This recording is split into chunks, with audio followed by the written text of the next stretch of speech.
ఓం వసుదేవసుతం దేవం కంసచాణూరమర్ధనం దేవకీ పరమానందం కృష్ణం వందే జగద్గురుం. ఓం శ్రీ రాధాకృష్ణాభ్యాం నమ. మనకి ఈ మార్చి నెలలో గ్రహస్థితులు ఎలా ఉన్నాయో ఒకసారి చూద్దాం.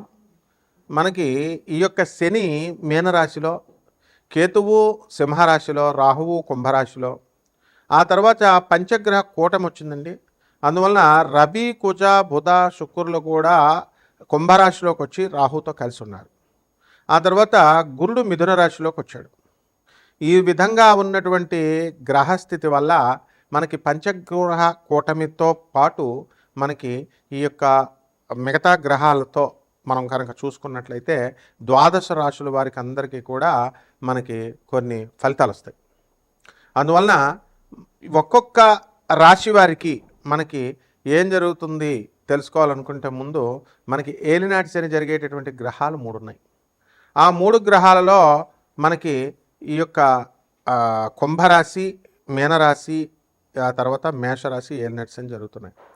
కాబట్టి కొన్ని కఠినమైనటువంటి పరీక్షల్ని ఈ రాశుల వారు ఎదుర్కోవాల్సినటువంటి అవసరం ఉంది. అలాగే లేనిపోయినటువంటి అపనిందలు పడ్డము ఇలా కొన్ని జరుగుతూ ఉంటాయి. అప్పుల బాధలు అవనివ్వండి, అవమానాలు, ఎంత మీకు డబ్బు వచ్చినప్పటికీ కూడా అవమానాలు పాలవడం అనేటటువంటిది ఈ 3 రాశుల వారికి ఎక్కువగా జరగడానికి అవకాశాలు ఉంటాయి. ఇకపోతే ఈ యొక్క ధనుస్సు రాశి వారికి మనకి అర్ధాష్టమ శని గ్రహ దోషము, అలాగే ఈ యొక్క కర్కాటక రాశి వారికి మనకి అష్టమ రాహు జరుగుతుంది అనుకోండి. అయితే సింహరాశి వారికి అష్టమ శని దోషం జరుగుతుంది. కాబట్టి ఈ దోషాల ప్రభావం వలన మీరు ఎంత కష్టపడి పనిచేసినప్పటికీ కూడా పనులన్నీ కూడా చాలా ఆలస్యంగా జరగడము ఇలా మీకు ఉంటాయి. అనవసరమైనటువంటి చిన్నవారు, మీకంటే చిన్నవారి వలన మాటలు పడేటటువంటి సందర్భాలు అనేకమైనటువంటివి జరుగుతూ ఉంటాయి. కాబట్టి ఈ యొక్క రాశుల వారికి ఈ అష్టమ శని, అర్ధాష్టమ శని, ఏలినాటి శని ప్రభావాల వల్ల మనకి ఈ రాశులన్నీ కూడా చాలా బాధిస్తూ ఉంటాయి. కొన్ని రాశులు, నేను చెప్పినటువంటి రాశుల్ని. అయితే వీళ్ళందరికీ కూడా మనము ఈ ఫలితాల నుంచి మనం దాటుకోవచ్చా అండి ఈ యొక్క దోషాల నుంచి అని అంటే ఖచ్చితంగా దాటుకునేటటువంటి అవకాశాలు అధికంగా ఉన్నాయి. అయితే మనము కరెక్ట్ అయినటువంటి సాధన చేసుకోవాలి, కరెక్ట్ అయినటువంటి గురువు అవసరం అనమాట. ఒకటి ద్వాదశ రాశుల వారికి అందరికీ కూడా మనకి ఏ విధమైనటువంటి ఫలితాలు ఇస్తాయో మనం ఈ వీడియోలో చూద్దాం. అలాగే ఇవన్నీ కూడా కోటాను కోట్ల మందికి కామన్ ప్లాట్ఫారం మీద చెప్పబడేటటువంటి రాశి ఫలాలు. కాబట్టి దీనికి మనం ఏం చేయాలంటే వ్యక్తిగత చార్ట్ చూడాల్సినటువంటి అవసరం ఉంది ప్రతి ఒక్కళ్ళకి కూడా. అప్పుడు మాత్రమే సంపూర్ణమైనటువంటి మనకు జరిగేటటువంటి దశలు, మనకు జరిగేటటువంటి జాతకం అనేటటువంటిది తెలుస్తుంది. కాబట్టి ఈ రకంగా ఒక్కొక్క రాశి వారికి విడివిడిగా మనకి ఈ మార్చి నెలలో 2026 సంవత్సరంలో మార్చి నెలలో మనకి ఏ విధంగా జాతక ఫలితాలు ఉండబోతున్నాయో మనం చూద్దాం. మేషరాశి, ఈ మేషరాశి వారికి అందరికీ కూడా ముందుగా అనుకున్నట్లుగా ఏలినాటి శని జరుగుతుంది. కాబట్టి విదేశాలకు వెళ్ళాలి అనుకునేటటువంటి వాళ్ళకి ఇది సరైనటువంటి సమయం. మరి ఎన్ని అడ్డంకులు ట్రంప్ అక్కడ మనకి ఎన్ని ఇబ్బందులు పెడుతున్నా సరే దాటుకొని మరి వెళ్ళినటువంటి వాళ్ళు ఉన్నారు. ఇతర దేశాలకు కూడా ప్రయత్నించుకునేటటువంటి వాళ్ళందరూ కూడా చాలా ఎక్కువగా ఉన్నారు. అలాగే విదేశాల్లో ఆల్రెడీ ఉద్యోగాలు చాలామందికి, మేషరాశి వారికి పెద్ద పెద్ద సీనియర్ లెవెల్లో ఉద్యోగాలు చేస్తున్నటువంటి వాళ్ళందరికీ కూడా ఉద్యోగాలు కోల్పోతారు. ఈ గతంలో కోల్పోయినటువంటి వాళ్ళు ఓకే, ఈ మేషరాశి వాళ్ళు ఇప్పుడు ఉన్నటువంటి వాళ్ళు ఈ శని ప్రభావం వల్ల కోల్పోయేటటువంటి అవకాశాలు ఉన్నాయి. అలాగే మాకు కొత్త ఉద్యోగం వస్తుందా అండి అంటే ఉద్యోగం వస్తుంది, కానీ అధికమైనటువంటి శ్రమతో మీకు వస్తుంది. ఆర్టిఫిషియల్ ఇంటెలిజెన్స్ ఇన్సెప్షన్తో మనకి ఈ యొక్క సాఫ్ట్వేర్ జాబులన్నీ కూడా గండి పడడానికి ఎక్కువ అవకాశాలు ఉన్నాయి. సో విదేశాలకు వెళ్ళి చదువుకునేటటువంటి విద్యార్థులు ట్రంప్ని వదిలేసి మిగతా దేశాలకు వెళ్ళి వాళ్ళు కనుక చదువుకుంటే బ్రహ్మాండంగా ఉంటుంది. లేకపోతే ఈ రాశి వారికి అన్ని రకాల వ్యాపారాలు చేస్తున్నటువంటి వాళ్ళందరూ కూడా బ్రహ్మాండంగా ఉంటుంది. ముఖ్యంగా మనము ఎలక్ట్రానిక్స్ రంగంలో, ఎలక్ట్రికల్ రంగంలో, ఆ తర్వాత ఈ యొక్క సినిమా రంగంలో మంచి బిజినెస్లు సాగడానికి అవకాశాలు ఉన్నాయి. అదేవిధంగా ప్రభుత్వం నుంచి అనేకమైనటువంటి లాభాలు, సబ్సిడీలు ఇవన్నీ కూడా మీకు వస్తాయి.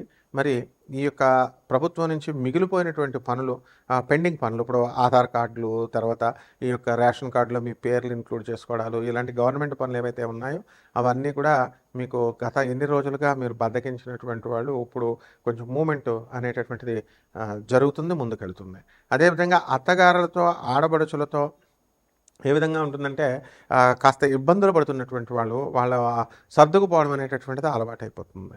కాబట్టి ఈ రకంగా ఈ రాశి ఫలాలందరూ కూడా మేషరాశి వారికి మంచి సమిష్టి కుటుంబము, ఆ తర్వాత సమైక్య కుటుంబంలాగా అందరూ కలిసి ఉండడం, జాయింట్ ఫ్యామిలీ కల్చర్ మళ్ళీ వస్తుందన్నమాట.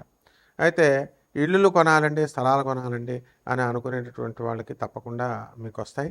దీన్ని ఇది చేయడం కోసం ఎంతసేపు కూడా ధారాళంగా మీ యొక్క పాపాలు ఏవైతే ఉన్నాయో, గత జన్మల పాపాలు ఉన్నాయండి, లేకపోతే ఈ జన్మలో పాపాలు ఉన్నాయి, మీకు కనబడినటువంటి ప్రతి పేదవాడికి దానం చేయండి. అలాగే అనాథలకి, ఆ తర్వాత ఈ యొక్క వికలాంగులకి, మరి ఈ యొక్క పేదవారికి, వికలాంగులకి, సాధువులకి ఎక్కువగా మీరు ధారాళంగా వీళ్ళు వాళ్ళు అని లేదు, but they should be poor. అది అంటే కాస్ట్లీ స్వామీజీలకి, బాగా ధనం ఉన్నటువంటి వాళ్ళకి, కాక్ అండ్ బుల్ స్టోరీస్ చెప్పేటటువంటి వాళ్ళకి కాకుండా రియల్ పూర్గా ఉన్నటువంటి వాళ్ళు ధారాళంగా చేసేయండి. మీరు దానివల్ల శనీశ్వరుడు మీకు చక్కగా అనుగ్రహం అనేటటువంటిది ఇవ్వడానికి అవకాశాలు ఉంటాయి. అలాగే కొత్తగా ఉద్యోగాలు కోసం ప్రయత్నిస్తున్నటువంటి వాళ్ళకి ఉద్యోగాలు అనేటటువంటివి వస్తాయి. అలాగే పిల్లల దగ్గర నుంచి కొంచెం బెడద అనేటటువంటిది ఉంటుంది. ఇట్ ఇస్ కామన్ అనమాట. ఇప్పుడు చాలా టెన్షన్ అనుభవిస్తారు పిల్లలు. సర్టిఫికేట్లు రావాలి, కరెక్షన్స్, ఎగ్జామ్స్, యూనివర్సిటీస్ అలా అప్లై చేయడాలు, చాలా నిద్ర పట్టకుండా ఉంటుంది. అందువల్ల పరిహారాలు ఏంటంటే, మనము సాంప్రదాయబద్ధంగా ఈ యొక్క ఏలినాటి శని జరుగుతుంది కాబట్టి ఈ శనికి జపాలు చేసుకోండి, శని స్తోత్రాలు చదవండి. ఇదొక్కటే కాదు, కేవలం ఇది కాకుండా రవి జపం చేసుకోండి, రవి స్తోత్రాలు చదవండి. ఉదయమే చక్కగా సూర్యోదయానికంటే ముందు లేవండి, అర్ఘ్యాలు ఇవ్వండి, సూర్యుడికి ఆరాధన చేయండి. ఆదివారం నాడు నాన్ వెజిటేరియన్ ఫుడ్ అస్సలు ఉండకుండా, మందు, సిగరెట్లు ఇవేమి కాల్చకుండా బ్రహ్మచర్యం పాటిస్తూ సూర్యనారాయణమూర్తికి కనుక మీరు పూజలు చేసుకుని చక్కగా మీరు ఈ యొక్క ఆదిత్య హృదయాలు ఇవన్నీ చదవడం కాదు, పేదవాళ్ళకి మెయిన్గా నేను I'm stressing on this point, poor పీపుల్కి మీరు it will be directly proportional అనమాట. మీరు ఎంత ఎక్కువ పేదవాళ్ళకి చేస్తే మీకు అంత శుభ ఫలితాలు వస్తాయి. అలాగే జిల్లేడు పువ్వులతో చక్కగా శివుడికి పైన వేసుకొని చక్కగా శివుడికి ఆరాధన చేసుకోండి, బ్రహ్మాండంగా ఉంటుంది. శుభమస్తు. కారణంగా మీకు అనేక రకమైనటువంటి లాభాలు మీకు జరుగుతాయి. వృత్తిలో అనేకమైనటువంటి టెన్షన్స్ని అధిగమించి మీరు ముందుకు వెళ్ళడం అనేటటువంటిది జరుగుతాయి. అలాగే మోకాళ్ళ నొప్పులు, ఆ తర్వాత మర్మావయాల దగ్గర, జెనిటల్ ఆర్గన్స్ దగ్గర వ్యాధులు ఇవి విపరీతంగా వస్తాయి, చెస్ట్ పెయిన్ ఇవన్నీ కూడా. కాబట్టి ముఖ్యంగా ఈ యొక్క శని మీనరాశిలో ఉన్న కారణంగా చాలామందికి ఎవరికైతే పుచ్చు పళ్ళు ఉన్నాయో ఆ పుచ్చుపళ్ళ నొప్పులు, పిప్పని నొప్పులు బాగా అధికంగా బాధించడం అనేటటువంటిది జరుగుతుంది. దీని ద్వారా జీవితం అంటే ఏంటో మనకు ఆ నొప్పి ద్వారా ఒక క్షణంలో మనకు అర్థమైపోవడానికి అవకాశాలు ఉంటాయి. కాబట్టి విదేశాలకు వెళ్ళాలనుకునేటటువంటి వాళ్ళందరికీ కూడా విదేశాల్లో మంచి అవకాశాలు అనేటటువంటివి రావడానికి అవకాశాలు ఉంటాయి. అలాగే ఈ యొక్క రాశి వారికి అందరికీ కూడా శుక్రవారం చాలా అధికమైనటువంటి లాభాలను ఇస్తుంది. 6వ తారీఖు మీరు పనులు మొదలుపెట్టడం, 6, 15, 24వ తేదీల్లో మీరు పనులు చక్కగా ముందుకు తీసుకువెళ్ళడం అనేటటువంటివి జరుగుతాయి. ఈ రాశి వారికి అందరికీ కూడా నూతనంగా నల్ల వస్త్రాలను మీరు కొనుక్కోవడము, ధరించడము ఇలాంటివన్నీ కూడా చేస్తారు.